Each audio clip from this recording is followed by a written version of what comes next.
राधे राधे। तब अनुजहि समुझावा, रघुपति करुणा सीव, भय देखाई ल आवहु, तात सखा सुग्रीव।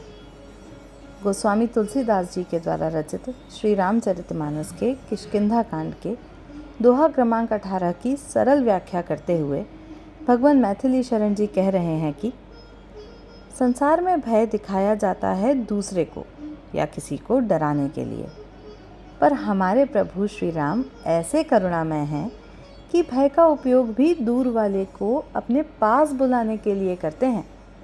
भगवान श्री राम कहते हैं कि लक्ष्मण, सुग्रीव मेरा मित्र है, वह मेरा विश्वास पात्र है और मैं उसका।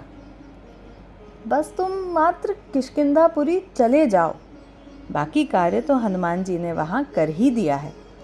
तुम्हें देखकर जरा सुग्रीव की सुस्ती दूर हो जाएगी।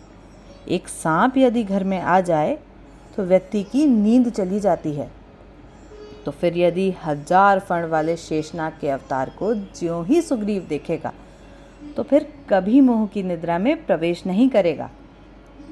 उसके जीवन में ज्ञान के प्रकाश के लिए एक बार तुम्हारा जाना आवश्यक है। वस्तुतः यह बात बिल्कुल सही है कि यदि कभी भी कोई प्रभु के कृपा और स्वभाव का दुरुपयोग करता है तो फिर लक्ष्मण जी महाराज के प्रभाव से ही वह भगवान के स्वभाव की महिमा समझ पाता है। जय श्री राम।